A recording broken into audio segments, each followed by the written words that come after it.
Greetings and welcome back to 303 in Junior English. We now turn very quickly to page 914 in your hymnal, and we're going to introduce you to the great poet Colleen McElroy.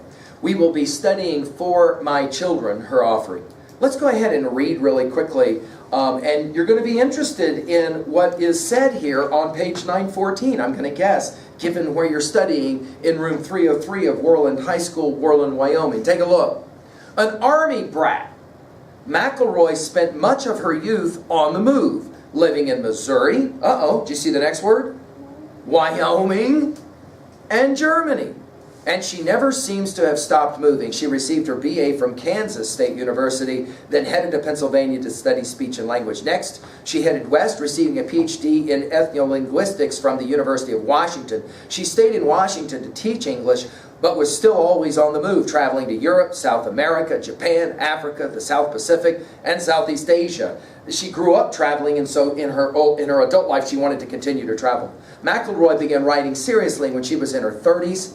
Many writers she knew encouraged her in her work. Her first collection of poems, The Mules Done Long Since Gone, was published in 1973. McElroy continued to both write and teach, and in 1983 she became the first black woman to be made a full professor at the University of Washington. In 1985, her collection, Queen of the Ebony Isles, received the American Book Award. McElroy has also written short stories and plays, including a drama about Harriet Tubman, but is best known as a poet. She retired from teaching in 2006, but continues to write and travel. Let's go ahead now and turn to For My Children, and we'll begin at the top of page 917 with some background information. Read it with me. In societies without a written language, oral information that was passed down from one generation to the next took the place of written historical accounts. The speaker of For My Children is a collector of the oral history of African American people. In telling this poem, the speaker sifts through facts, images, and other stories to pass on those with the greatest meaning. In doing so, the speaker connects the present to the past, the living to the dead, and North America to Africa. Let's begin really quickly with the word legacy. Let's begin with the word legacy at level 1, because this is going to be an important poem for us.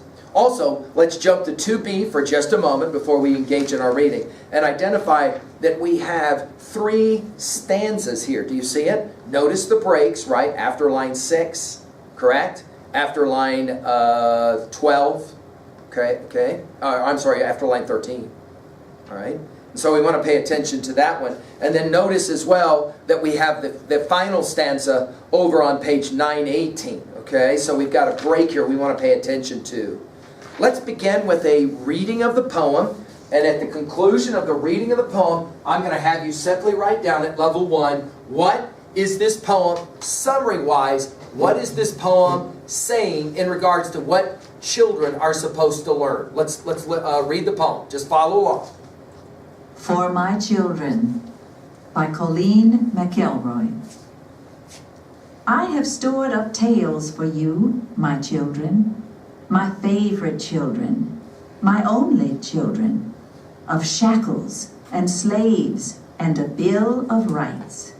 But skin of honey and beauty of ebony begins in the land called Bilad as-Sudan. So I search for a heritage beyond St. Louis.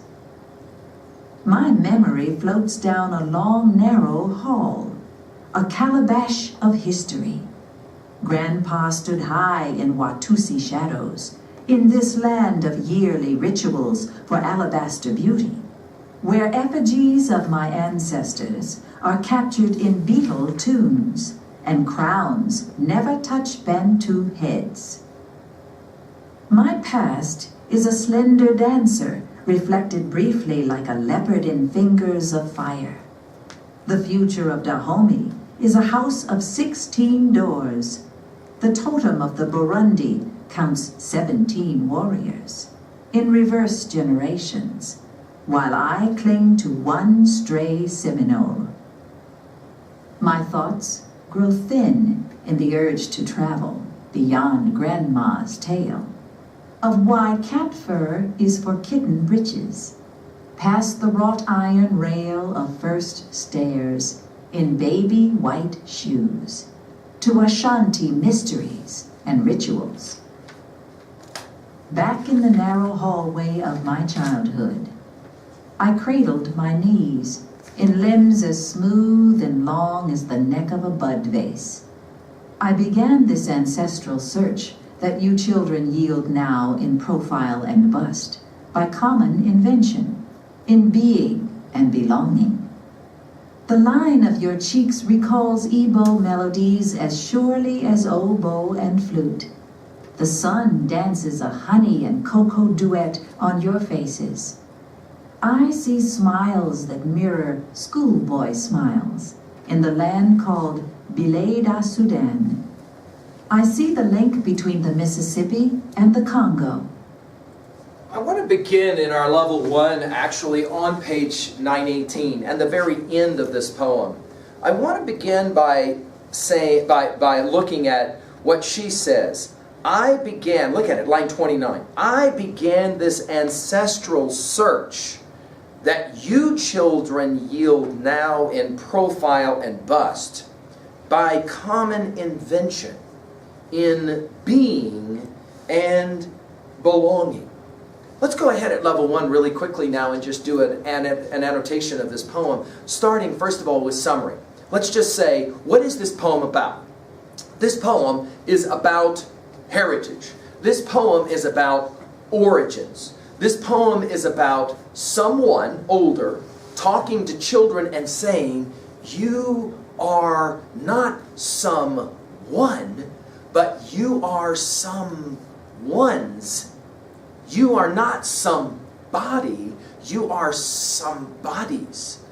You come from a long line of ancient traditions that all taken collectively produce who you are right now.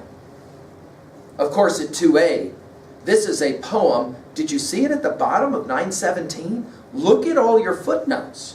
Well, I mean, we're not going to go through each one of these individually, but in your study of this poem, as you get ready for the examination, you're going to want to know who are all of these different named peoples and tribes. Notice the Watutsi, for example, the Bantu. These are different tribes of Africa. Notice the final line of the poem. She is making a link, the speaker in the poem, male, female, we're not totally sure. She is making a link between the Mississippi and the Congo, which immediately will tell us that we've got to jump to 3a. And remember that when we were working with the Hughes poem before, and Negro speaks of rivers, we made that identification of the fact that rivers from, remember, the Euphrates to the Nile to the Congo to the Mississippi, all of those rivers are a history of Black America and the origination of so many of these different kinds of cultures, all coming into the lives of children who are sitting there right now in front of the speaker. Let's talk themes, messages for just a second. There are several, aren't there? 1, the importance of knowing who you are, of knowing where you come from. Number 2, the importance of respecting who you are and where you come from. Number 3, education is the key to liberation. But education must begin with identification of who you are and whose you are. Pride in who you are begins by asking the simple question, who am I? And all of the people who came before me, who produced who I am, make me who I am. At 2b, of course, let's just make the observation that this is a classic example, rhetorically speaking, of where words are used in the poem and the reader is expected to kind of know those words or respect those words or be willing to research those words. Your textbook company obviously giving you some help here with footnotes and the like. Finally, let's work level 3. The ways in which we can relate this poem to other titles. We've already mentioned Hughes. There's any number of other kinds of poets that immediately come to mind. But let's just ask this question because they are set side by side. what do you want to say about the similarities between Study the Masters and For My Children? Notice one of the things we can say about these two poems is they both will teach us the value of heritage, the value of family. Because why? Family is most important. You are your family, and your family is you. Notice when we often hear the word family, though, we normally think of it as it relates specifically to just our individual family. But the word family also means all of those who came before us. Let's jump to 3b. How can we relate to this notion?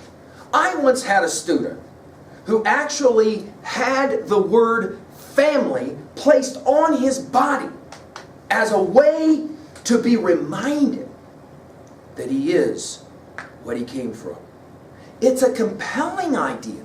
Compelling idea. It speaks directly to this very idea that without realizing it, you are your great, great, great, great grandma. You are that person, whether you know it or not. Of course, our biologists would come in and say, what? You bet we are. We carry within our DNA our great, great, great, great, great grandma, even though we don't know who that is. And how sad is that we don't know who that is? And why is it the case that we've lived 17, 18 years on this planet and never asked the simple question to our ma, to our grandma? Who was my great, great, great, great, great grandma? Where did she come from? What'd she do? What'd she care about? Of course, the other side of this blows the minds of every junior when I say it. You do realize that if you grow up and have any children, you someday will be a great, great, great, great grandma or grandpa. You will. Whoa. Fascinating. 400 years from now, those children won't know anything about who you are and what you are. Maybe, maybe not. But your DNA will be carried in them.